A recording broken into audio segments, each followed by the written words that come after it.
Hey there, folks. This is Jay Frost speaking to you from the Command Central of the Philanthropy Mastermind series. Really happy to have you back.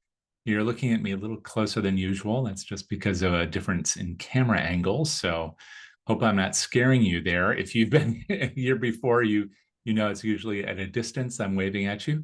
But it's good to see you close up and personal, at least to imagine you being that way.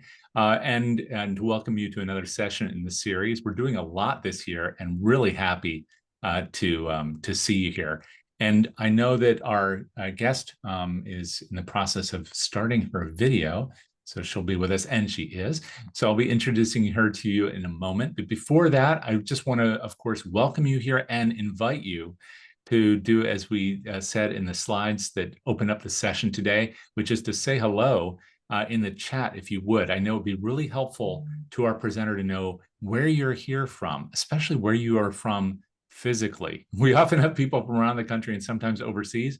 And because our guest, Heather Iliff, is the CEO of Maryland Nonprofits, but speaks to issues that are very broad, as you'll know when I share a little bit about her bio with you in a minute. She can talk the talk on this subject, which is, of course, today fostering a high-performing and high fundraising board, regardless of where you are. So, thank you. We already have Alyssa and Alice and others talking about where they're from. So we really do appreciate that. Do please just keep that coming in the chat. We really do appreciate knowing where you're from and maybe which organization you're from. All of that's really helpful.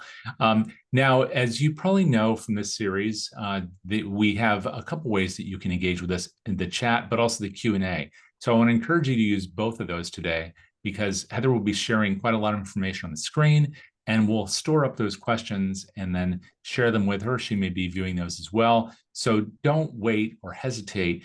If you have a question or a comment that comes to mind, go ahead and just load it in there in the chat or the Q&A. We'll make sure that those get addressed today during this session. And additionally, if you're curious about what happens after, if you miss something, if you have to run out for a glass of water or leave maybe a few minutes early, we hope you won't. But if you do, no, not to worry. There is a recording being made of this session, and that will be an email will be sent to you with a link to the recording right after this session. So you can look for that in the next 24 to 48 hours. In addition, you'll find that the content from the series, which goes back to 2016, is available for you largely at the DonorSearch site. DonorSearch, of course, is our sponsor of this series. We are so grateful to them. And we won't be talking about them much during the presentation today unless our guest chooses to mention them for some reason. But we really are thankful that they have made it possible to have conversations with people like Heather. And you'll find that there are over 550 of these sessions that have been recorded, and many of those are available to you at DonorSearch.net under the resources tab, as well as their YouTube channel and on your favorite podcasting platforms. All of that's available to you. And you can learn more about DonorSearch if you want right there at DonorSearch.net. Now, with that, I'd like to just give you a brief introduction to Heather's work. So you've seen her title, but that doesn't really describe all that she does or all that she knows. Of course, once again, she's the president and CEO of Maryland Nonprofits, where she's served since 2014. But her history goes back quite a bit. So in addition to having an MA in political science from Central European University and a BA in international studies from AU, American University for those outside the area, she's been devoted to this sector both domestically and internationally for quite a number of years. And she'll probably talk about that in the context of her talk. But that includes working with Maryland nonprofits in different contexts since 2007, including serving as Vice President and Director of Consulting, and prior roles as elected member of the Board of Education, Prince George's County, very significant county in our area, Deputy Director of Alliance for Nonprofit Management, and Assistant Director of the Institute for Educational Policy at Open Society Institute Budapest. So lots that she can talk about, but today she's going to be focusing in, as you know, on fostering a high-performing and high fundraising board. Thank you so much, Heather, for taking some time to share with us today. Thank you so much, Jay. It's just a pleasure to be with you. And I noticed that you pronounced Budapest with the soft S there, so you must know something about the region, but thank you so much for the kind introduction. My pleasure. I've been called lots of things in my life, but I don't think mastermind has been one of them. So I'm honored and humbled to be presenting today on this illustrious series with you and sponsored by DonorSearch. And I'm going to share my screen here. I hope you all are seeing my slides. Fostering a high-performing and high fundraising board. And I'll just start out by saying these two things really go hand in hand. So it's hard to have a high fundraising board without taking care of the basics of board management. So we'll be focusing a little bit more on the fundraising part, but we'll be starting out with some fundamentals of leading a high-performing board of directors. So who are we? So I am the president and CEO of Maryland Nonprofits, and we are also the founders of the National Standards for Excellence Institute, and actually increasingly International Standards for Excellence Institute. And so we've developed all kinds of resources and tools for best practices for nonprofits, and I'll be sharing some of those with you today. So as Jay mentioned, I would love to hear more from you about what you would like to focus on, because I can honestly talk for hours and hours about boards of directors. We have a 3-hour board excellence workshop, and there's so many different angles that you can come at. And so it would just be helpful for me to focus in on what's of greatest interest to you. What are some of the pain points that you experience with your board, or things that, you know, took you here to spend time thinking about how to create a high performing and high fundraising board. So I love this quote from Michael Jordan. I've missed more than 9,000 shots in my career. I've lost almost 300 games. 26 times I've been trusted to take the game-winning shot and missed. I've failed over and over and over again in my life, and that is why I succeed. And I think when we're thinking about boards, this is just important to keep in mind, because as they say, you know, about foundations, you might have heard the expression, if you've seen one foundation, you've seen one foundation. I think that's true of boards as well. And we can all try different things, and some things work with some boards and some things might not work with some boards. Some things might work with you and your organization and your personality and skills and talents, and they might not translate over to other organizations. And that's okay. One of the things is, you know, a board is like a river that you can never put your foot in the same river twice. Boards are always changing. You're getting new volunteers. They're learning new things. They're deepening their practice with you. And so it's a very dynamic environment in which to work.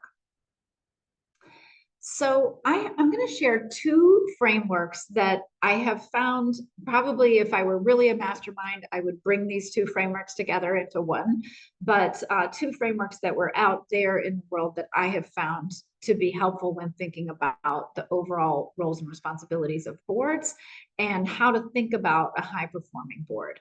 So, and I will say that there are numerous models out there. You know, Board Source has the 10 roles of a highly effective board, and lots of other ways to look at it. I found 4 quadrants, is easy to remember and think about, but a lot of these kind of best practices are ubiquitous and universal out there in the field. So it's probably not sharing too much that you don't already know, but just to angle that towards how you marry high performance and high fundraising. So the first role is around planning for a board. And I quote a mentor who's now retired, the author of the Mission-Based Management series, where he says the number one rule, Peter Brinkerhoff, who says the number one rule for nonprofits is mission, mission, mission.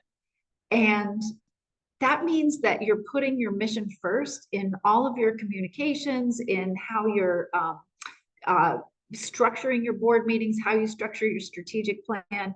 I always think about, like, if you're going to have 4 or 5 top goals in your strategic plan, a lot of times people want to put to, grow the organization and raise more money as their number one goal, because that's like so important on everybody's mind. But you always want to put your mission goals first, so that you're here to address climate change, or you're here to, make sure every child can succeed in school. So making sure that your goals are in the order of your mission goals first and your organizational goals coming after that and underpinning that. And I think that's also a way to think about all of the work that you do as with your board and as a board. So when I think about the planning role for a board, you want to have that in order to create a high performing board and a high fundraising board. You want the planning process to be very collaborative and hands-on for the board members. I'm a big fan of planning retreats. We do an annual retreat with our board, and the years that we're actually doing a multi-year strategic plan, we'll do multiple retreats where we're sharing lots of data about stakeholder input and going through an iterative process, hearing from them. What are you hearing? What are you noticing? What do you think is important for our mission? The strengths, opportunities, aspirations, and results, which is an alternative to the SWOT that most people are familiar with, SWOT being standing for strengths, weaknesses, opportunities, and threats. There's a other version of that kind of covers the same things in a more strength-based way. But when the board members have that fundamental stake in the plan itself, they're going to be much more excited about raising money for that plan. They're going to understand it better. They're going to understand how all the pieces fit together. They're going to understand why you're doing the programs that you're doing and why it's important to raise funds for those programs. So in the next piece is around monitoring. So we use our strategic plan as a tool throughout its life for a monitoring regimen that we bring to the board. At every board meeting, they have a dashboard of metrics that map to our strategic goals. For us, we're a membership association, and we talk about the number of members. We talk about the number of people who are coming to events, the changes that's producing around our mission. And of course, reviewing the financials no less than quarterly for our board. They do that 6 times a year. Our board meets 6 times a year, and we send out the financials monthly to the finance committee. So the reason why that kind of work is important for fundraising is because board members need to feel confident in the strength of the operations of the organization. So a lot of times when we hear from board members or from staff members, oh, I just can't get my board to do this, my board's disengaged, I can't get them to make the ask, I can't get them to fill in the blank.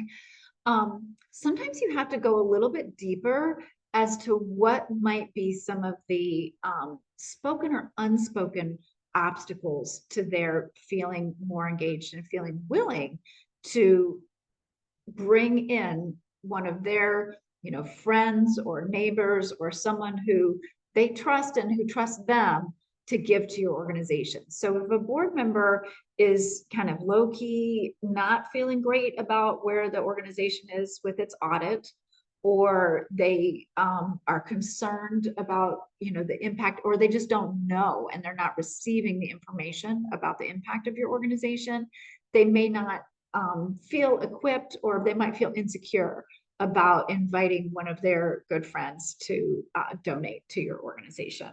So that's why monitoring and planning are important for a high performing and high fundraising board. The third quadrant here is board and policy governance. And so with this piece, we're talking about the board taking care of the board. So the board, your bylaws, all the policies and procedures that not procedures, excuse me, the policies that are board approved policies for your organization. I like to think about policies, board approved, procedures, CEO and down. And that's also where they think about the training and professional development that you offer for the board, how to make board service engaging and fun, as well. And more importantly, we'll be talking a little bit more about how you're recruiting board members. So that is all of those things are important responsibilities of the board. And for fundraising relevance here, I would say that having a fundraising policy is important, and that's part of, as I mentioned, the Standards for Excellence has some resources on developing a fundraising policy, having a fundraising plan, and of course, recruiting board members with fundraising in mind. And I'll talk a little bit more about that later. And then finally, which is most of the action we're talking about when we're talking about fundraising, is the external relations role that you want board members to play. And I'll just include their own giving in this box as well. But you count on your board members to be ambassadors wherever they're going, having that lapel pin that they can wear, so that any cocktail party or cookout that they're at, someone would be like, oh, what's that pin? And they say, oh, funny you ask. I happen to be on the board of Habitat for Humanity or Maryland Nonprofits or whatever, just to be that conversation starter, and they can start to widen awareness about your mission, and invite people they know to donate, and make connections between their network and your network, which is really the engine for your fundraising work. So let me take a moment and stop the sharing for a second, because I was not able to see the chat. Okay, so Nina, thank you for putting in a question here: how to overcome board members' resistance to soliciting gifts. So I am going to talk about that a little bit later. So I think that's an excellent question, and one we all need to keep in mind. And it's not only board members sometimes who have that kind of resistance. I find that among our staff sometimes too. All righty. So another framework that has been around for a number of years comes from a book called Governance as Leadership. And I think this is just important to mention that when we focus only on this is your role, this is what you're supposed to be doing as a board and as a board member, we may be missing something. And research back in the early 2000s, interviewing thousands of board members, and I think this would ring true today, found that board members were disengaged not because they didn't understand their roles, but because they were unsatisfied with their roles. And so, yes, it is important to do training. As I mentioned, we do training, plenty of training for boards. But it's also important to make sure they have opportunities to make a meaningful difference in the organization.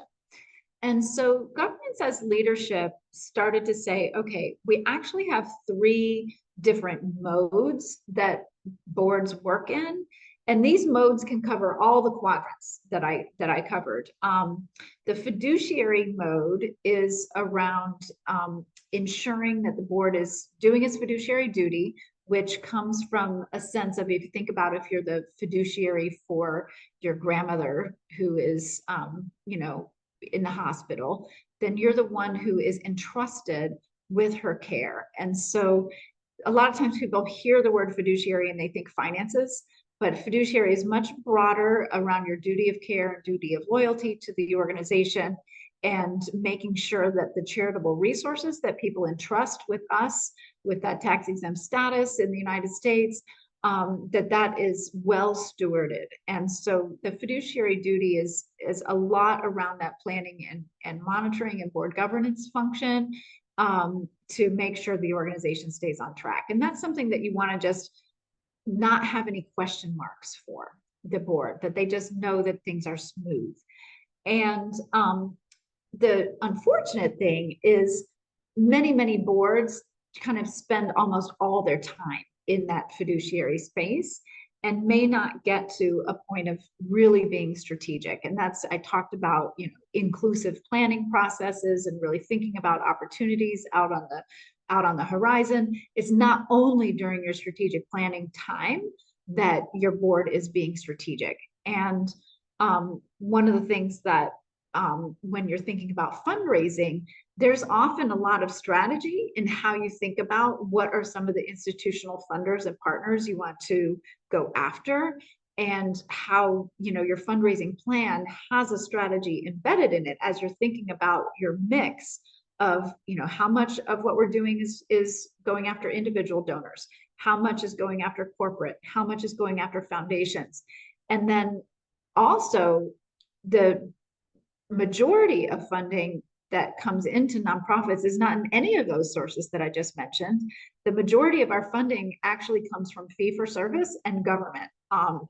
Totally eclipses foundations, individuals, and corporations by far. And so that strategic responsibility around raising resources for your mission isn't just about making asks to people that they know, but it's also about looking at the broader funding environment and thinking about how board members can add value. So at Maryland Nonprofits and Standards for Excellence Institute, we have a lot of earned income. So people pay a fee to be a member of Maryland Nonprofits. People pay a fee to become accredited in the Standards for Excellence. We have a consulting group. They might actually hire us for a strategic planning engagement. And so when we think about our board's role, we're not only thinking about solicitation of gifts, but we're thinking about who do you know who may need some of these services, and can you help us make those kinds of introductions. The final area, generative, is the area that was new on the scene when this book came out. And it was a new idea to think about that point that board members were not understanding their role, that they were dissatisfied with their role. And these authors, Taylor, Chait, and Ryan, are asking, how can you ensure that your board has a generative impact on your organization, is generating ideas, is generating opportunity, is developing new ways that the organization can operate. And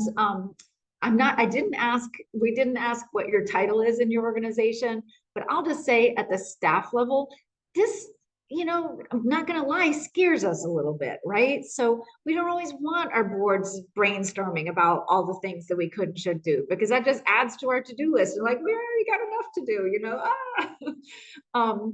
But so we found a way to manage within this framework in our organization, where we bring together the strategic and the generative in organized, regular ways, so that we, in our strategic plan, we have 4 main goals.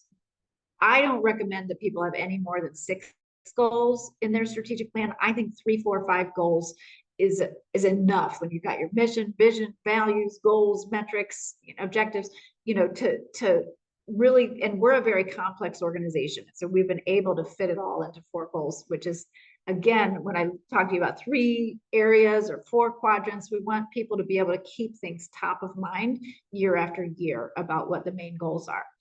And so we actually do a deep dive in one goal area. So we have 6 board meetings a year, and 4 of those board meetings, we're doing a deep dive into one of the goal areas. So we're looking at what's our track record in this goal? What are some of the metrics we use to measure the goal? But then what are some of the opportunities and what do we see ahead? And that's where we really invite the board members to brainstorm and think together with us. And it's not to say, and we make up front, like, we don't know if we can do all the things that are going to come out of this brainstorming, but we still want those ideas so that we can process them and think about them. Maybe it's not this year, maybe it's next year, maybe it's something we put in the next long range plan. But using their expertise and making them feel that they've had an impact on the direction of the organization based on the input that they had as a board member.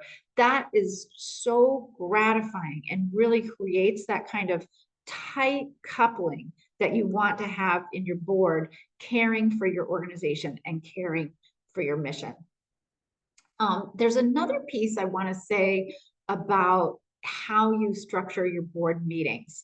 And for those of you who are not your chief executive, this is relevant for you as well, for when you're the director of development, or you're a program director or vice president or any other role coming to report to the board or engage with the board on fundraising or other areas where you're working, is you want to come with more questions than you have, not the number of questions, but a couple of good meaty questions for the board to talk about, and less on the monologue and PowerPoint and kind of overdoing with data and information.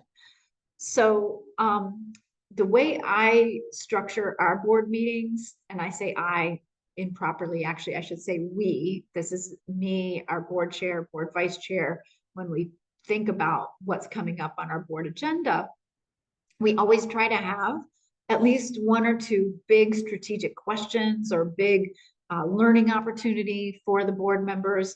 And we structure the agenda so that the finance report, I don't hardly talk during the finance report at all. It's all done by the treasurer because it's been prepared by the finance committee or the development committee. I'm not talking, it's the chair of the development committee who is sharing what we came up with in committee to say, okay, board members, here's how we'd like to engage with you, and what do you think? And always putting the ball in their court. So I try to hope that every board member says something in every board meeting. And often it means I say very little. That I feel like the less I say in a board meeting, the more successful the meeting is, because I'm really there to listen and then let them ask questions. I've got all the written information.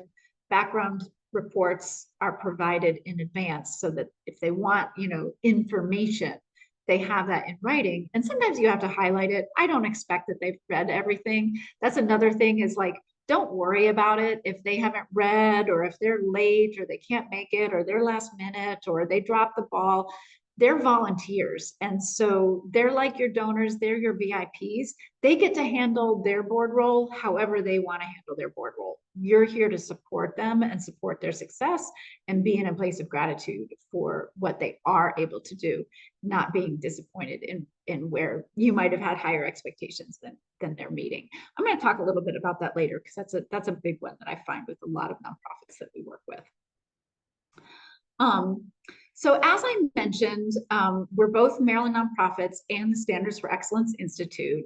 And we're going to share some resources and tools today that are behind our paywall. And so we're going to make those available to you, and I'll share at the end of the presentation how to access those.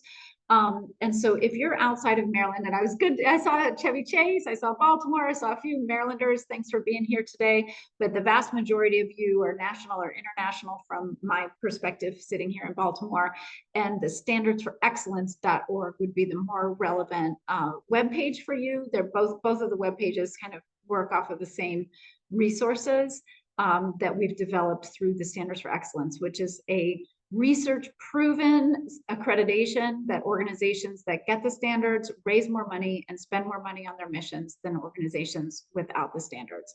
So there's sort of a sense when we get a lot of calls from nonprofits, like, how do I raise money? Can you help me raise money? And it's, fundraising is not all about fundraising. Like I said, the audit and your financial management is over here in this other side of the house, but that needs to be in good shape for your fundraising to be in good shape so that, your donors have confidence in the administrative backbone of your organization.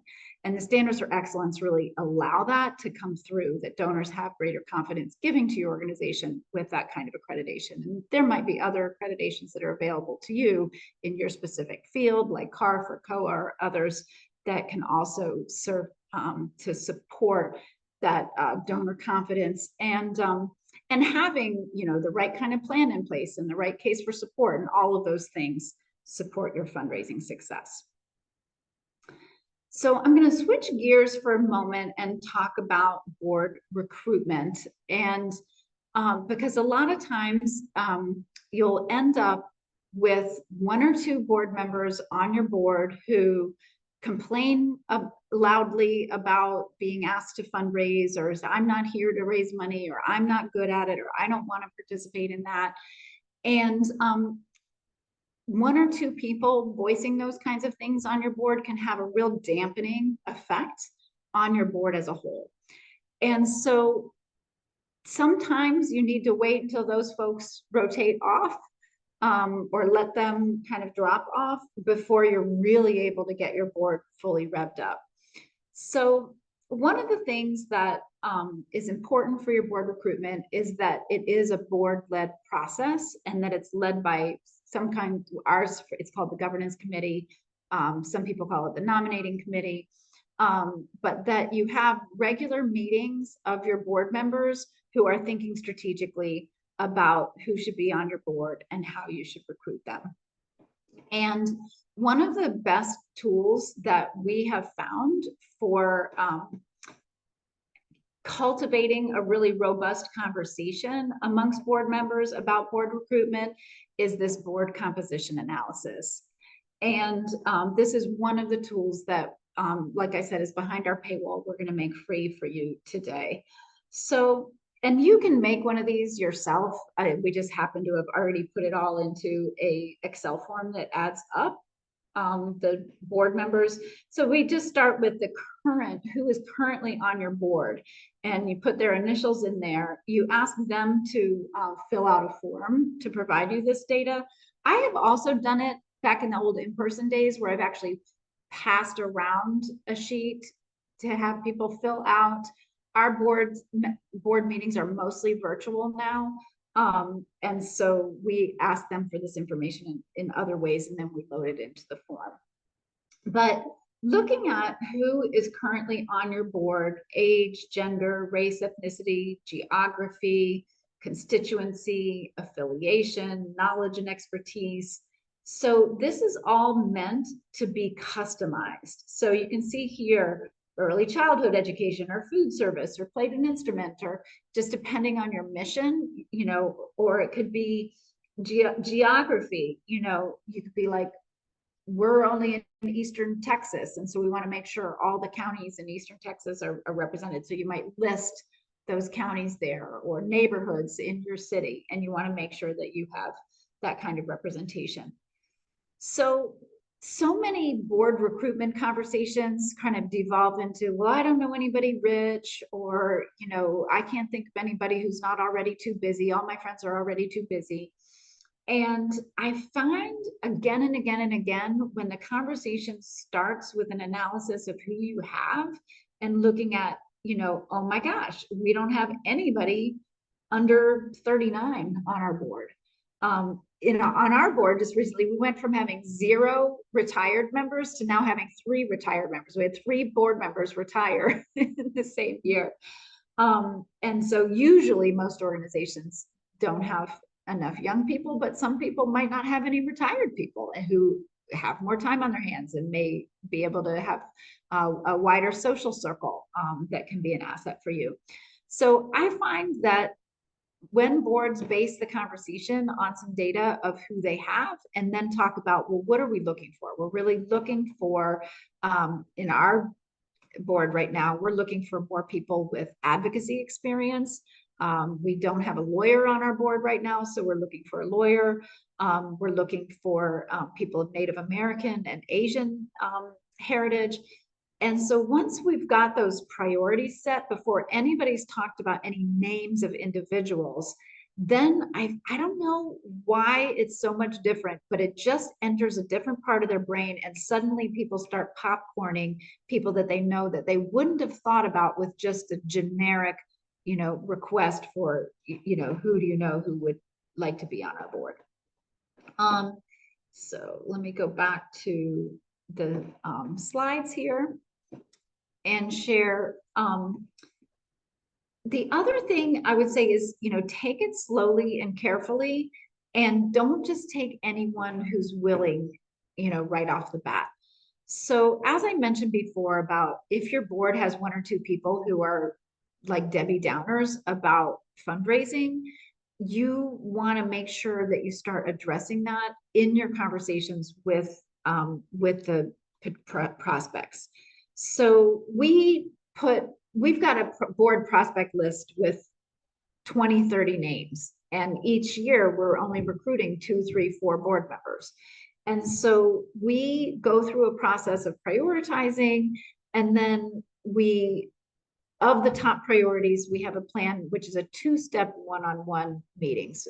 Definitely a one-on-one with me, and then a one-on-one with a member of our board governance committee. We have 3 board members who are on our governance committee. So that's not a heavy lift. They can split up that work and each meet with one board member, one prospect or 2 prospects. And we have, background information for them, and, the board member job description, which is also one of our resources in the boardroom quick tips, and other kinds of backup for the board members to be having those one-on-one conversations. But we never, one of the biggest mistakes that I see both board members and nonprofit leaders making when they are doing board recruitment is they try to minimize the role in order to get somebody to say yes. So they'll say things like, well, we only meet 6 times per year, and all you have to do is come to our annual event. And we would prefer if you serve on a committee, but it's not required.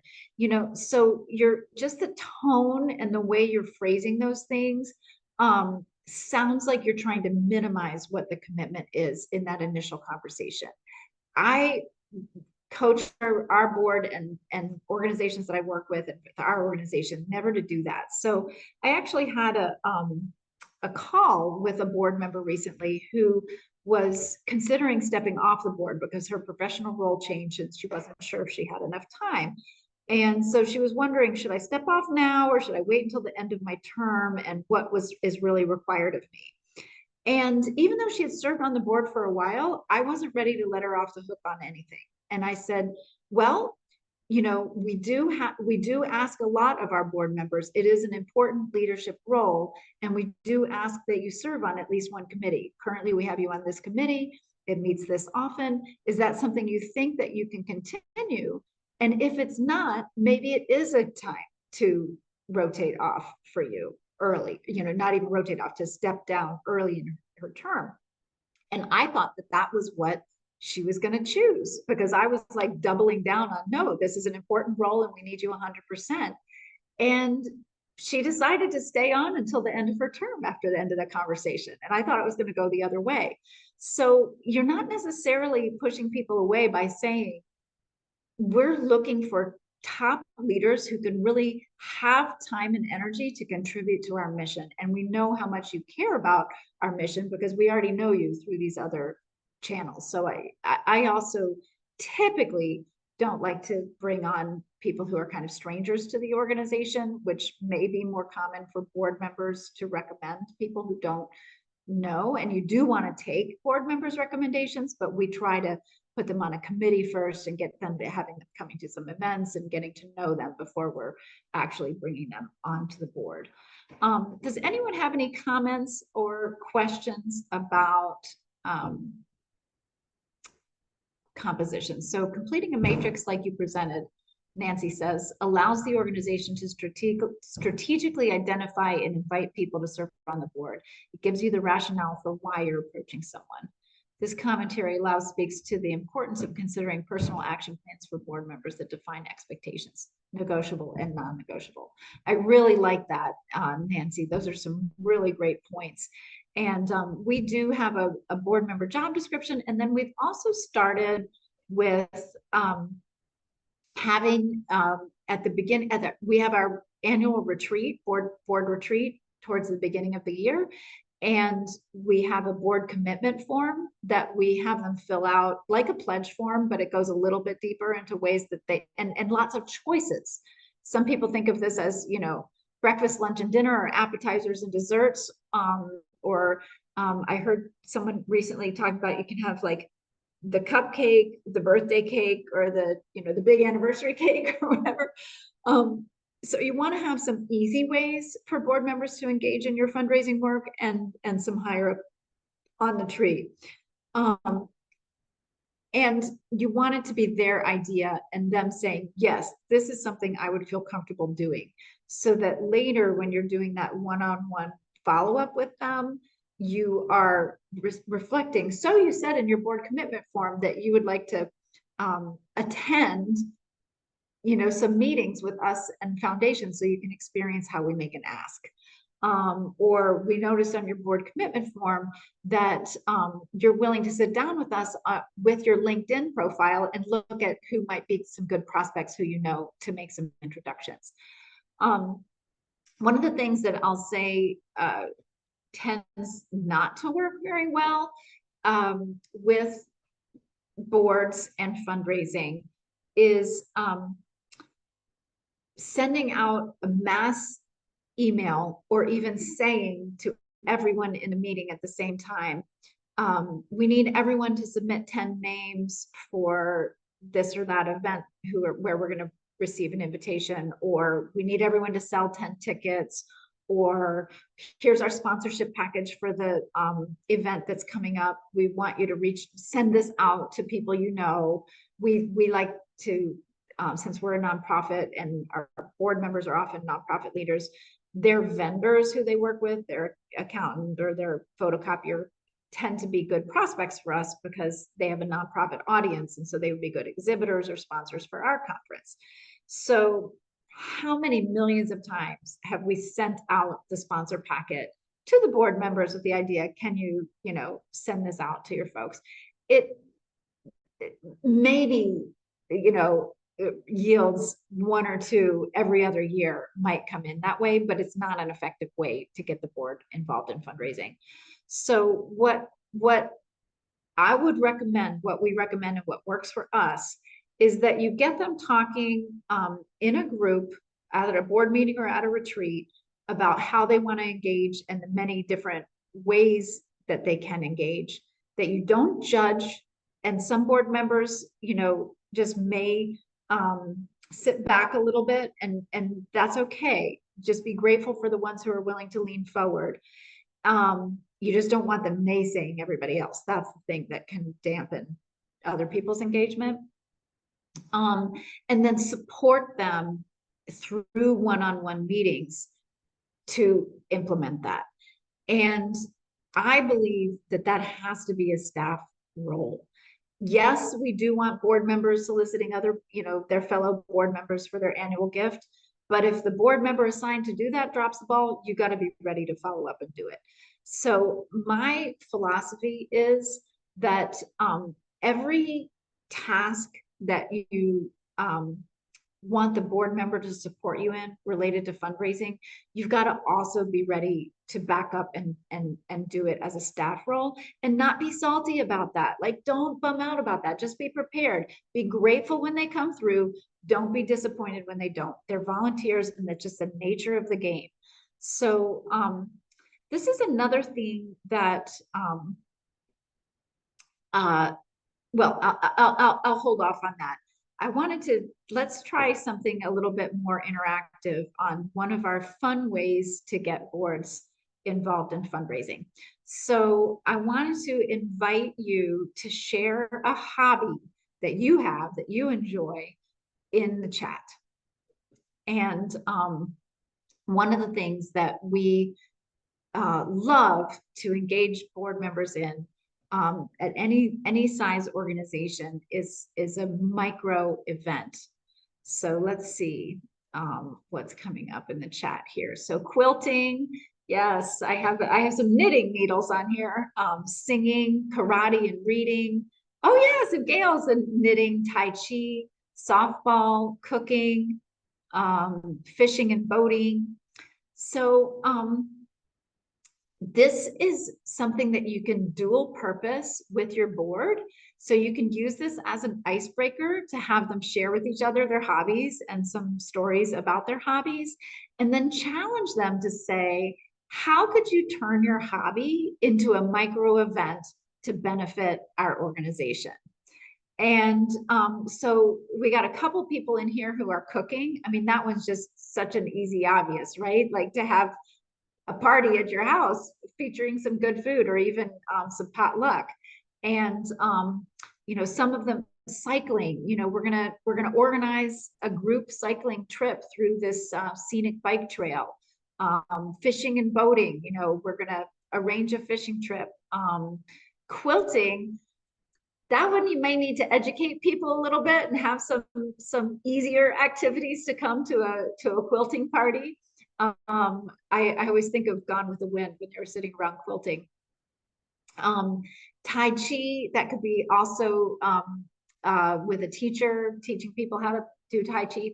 So anyway, the reason why we think about board members' hobbies is how do they center themselves and what they enjoy the most and would be enriching in their lives and would also support the mission. So when we have board members overly involved in planning events that we're putting on as our organization, that is just so much staff work. And so board member micro events is a way to have a fundraising opportunity that is really almost no staff work except for showing up at the event and having people being able to receive donations and checks by all the means that you do. Now you're going to want to have, you know, Venmo and things like that in addition to checks, and that you are following up with the thank you note timely to everyone who donates, and that the board member is making it clear to everyone, this is a fundraiser for your organization. It's going to be a softball game, and you know, bring your checkbook or bring your way of donating to come, and that they may ask you to say a few words, or they may be the one to make the ask, but that there is an ask at the meeting for people to give. And what also is the beauty of this is very low staff work, but as you know, donor acquisition costs tend to be high for charities. Once you have a donor, you know, then you can renew them over time. But when you try to say, everybody give us 10 names, people don't want to give up their names of their friends. Like, that's my friend's data. I don't have permission to just give their name to you, and I don't know how you're going to use it. But when the donor writes the check to you at that event, it's the donor who is giving you their data. And then that data belongs to you as an organization and no longer have to go through that board member. You can, and keep them engaged if you want to turn them into major gifts and further solicit them, but it's not required, and they can be part of your mailing list and part of the work that you do. All righty, knitting circles are great ways to connect with certain audiences. Absolutely. All right, so we are running low on time, so I wanted to just, I have in the slides, and I'm gonna, Jay offered to do a follow-up email, and the slides are going to be in there. I've got a whole section on whose job is it to do what.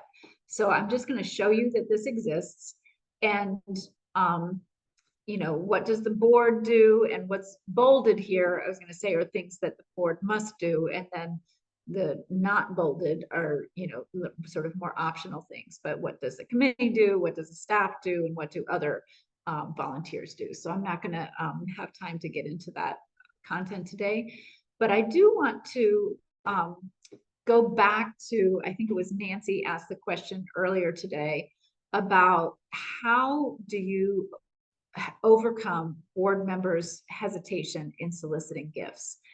And this is a big one because money has a lot of stigma in our society.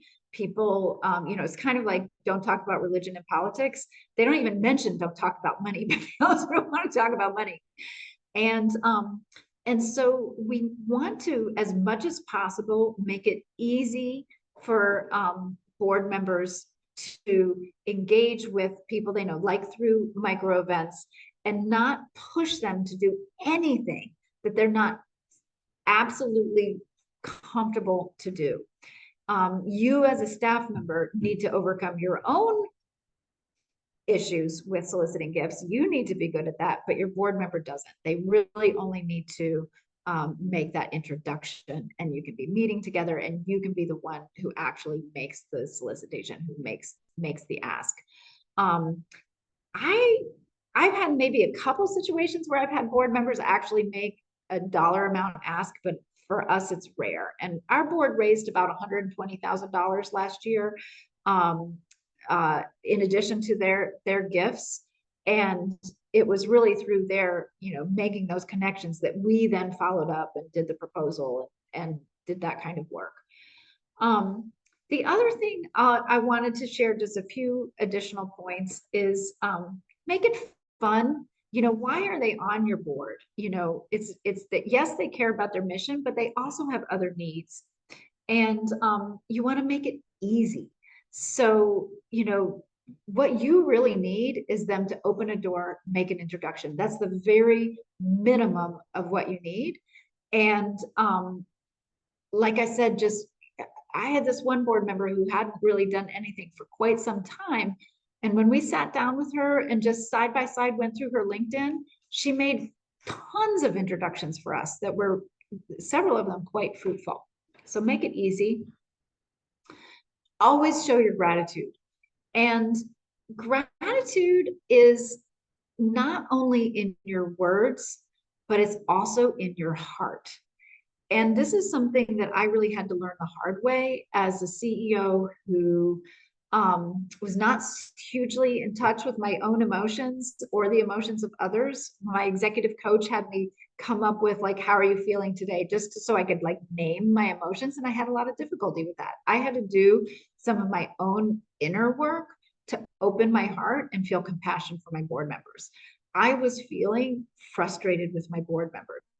And even though I was smiling at them and saying thank you, and I thought saying and doing the right things, people, our hearts actually send out a measurable magnetic field. There's an institute called the Heart Math Institute that we are communicating non-verbally through the waves that are coming out of our heart. And if you doubt that, think about things that are in our culture where you can say, oh, you could just feel the energy in the room. Or people say, oh, you could cut the tension with a knife. We intuitively feel the energy that someone brings. And a lot of times when I'm working with executive directors who are feeling very frustrated with their board, I'm thinking, so when you're in meeting with them, in your heart and in your mind, are you thinking about how frustrated you are with them? Because that's coming through whether you're saying it or not. And so I really worked on my own heart. And what I had to do was really feel compassion for my board members. And a lot of times, especially board members who are wealthy or high up in their organizations, we often think of them on a pedestal. We don't always humanize them as much as we should. And we probably don't have as much compassion for them as we should. And I think when we cultivate that, it's can really make a big difference in their feeling of connection to your organization. So what is it that they're getting out of the relationship? Connection. Networking is a little more transactional, but appreciation, joy, caring, opportunity, understanding. They want to feel like they belong. And if you can take care of those fundamentals for your board members, they're going to be a lot more enthusiastic about raising money for your mission. So as we wrap up here, I did promise a couple of, so I think Um, only one of these events. I'm sorry, I was not thinking about the national and international audience that when I thought about our upcoming events, but one of these events on June 5th is virtual and I think is relevant nationally if anybody is working in with children or in child welfare. Addressing LGBTQIA disparities in child welfare is happening on June 5th, and that's at marylandnonprofits.org on our events page. And as I promised, so inside of Maryland or outside of Maryland, either marylandnonprofits.org or standardsforexcellence.org, we're offering you a 30% discount on your membership to gain access to many, many, many resources for boards. And invite you to email ceo@mdnonprofit.org. That's my email address. To receive some of the ones that I went over today. But I want to show you just the table of contents of just one of our sets of resources, the Boardroom Quick Tips, and how easy this can make it for you. And these are all available in the Standards for Excellence membership, as well as the Maryland Nonprofits membership. So the board member job description, the board member development committee job description, the board composition analysis, that's one of the free tools that we're offering you today, board member handbook, board mentor program, meeting minutes, how to create great meeting agendas, just so many tools for your boards.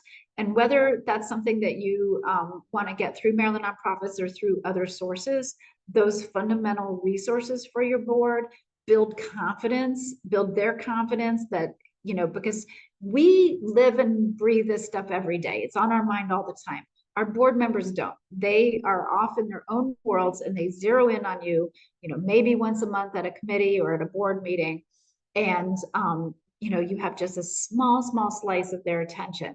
And so having those resources available to them and making them feel like they're taken care of, that is organized, all of those things are going to make them feel a lot more confident raising money for your organization.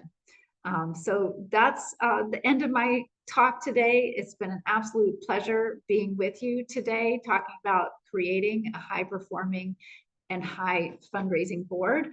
And as I said, and it looks like Jack has put in the chat, you can reach out to me at ceo@mdnonprofit.org and we'll get some of those free resources out to you. And the PowerPoint presentation will be in PDF form in what Jay and his colleagues will send out as well. Thank you so much for all of this, Heather. And I know you were really moving quickly, especially toward the end, to share some of this. So we really appreciate that.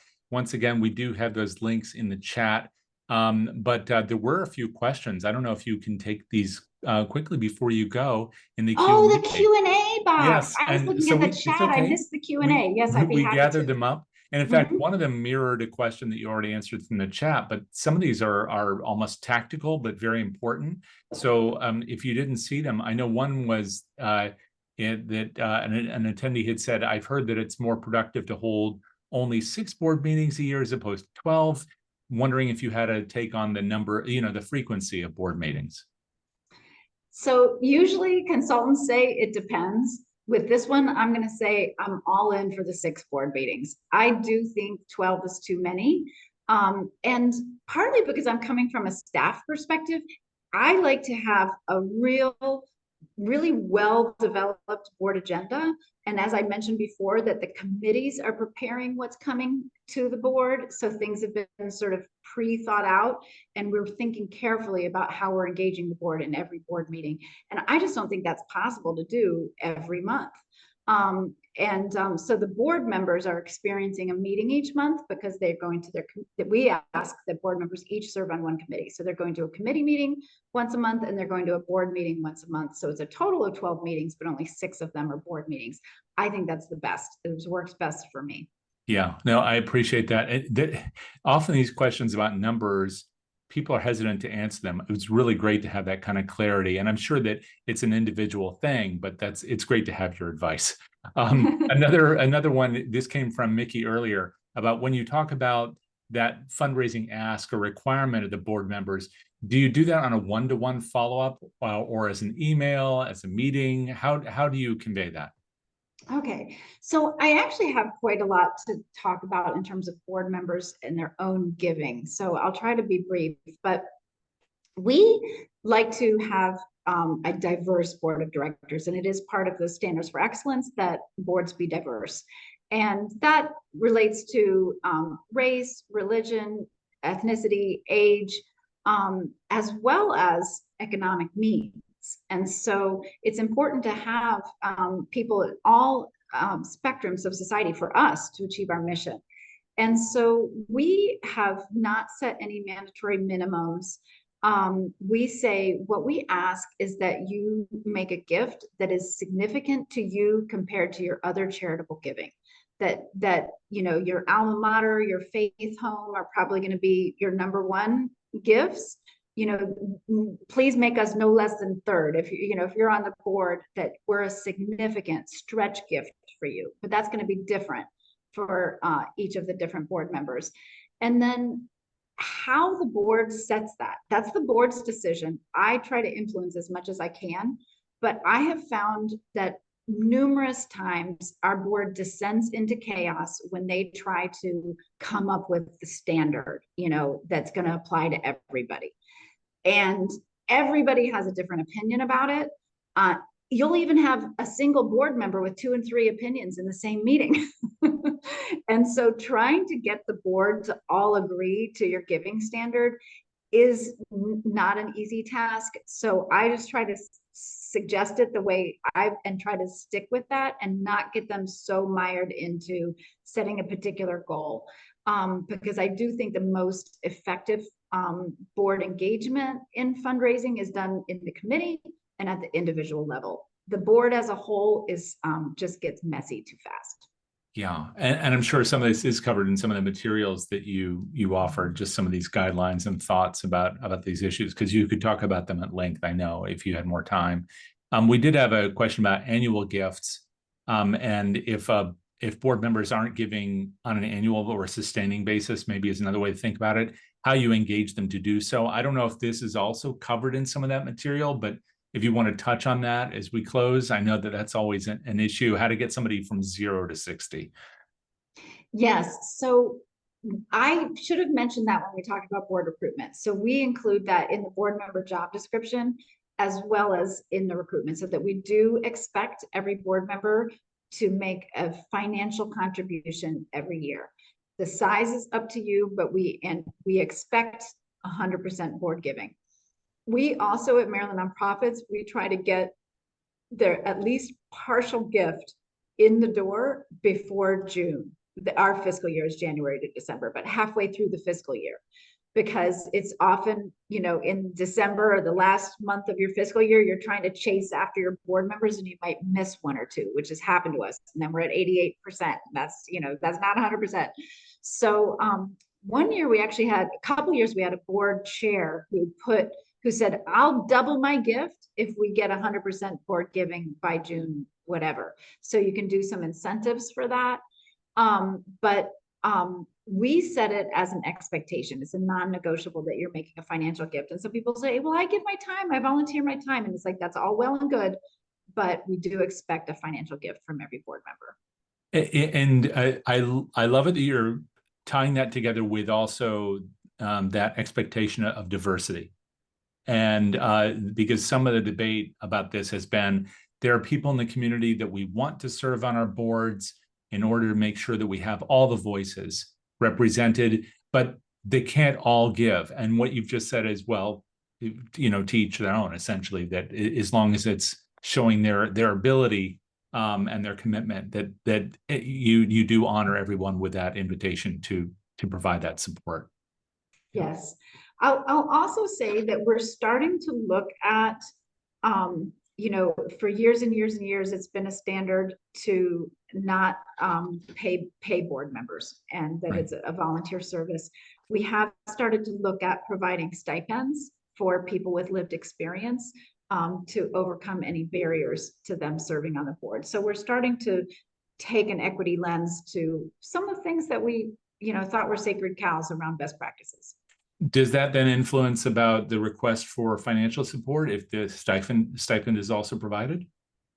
No, you want to treat everybody equally. You want to have the same expectations in that way.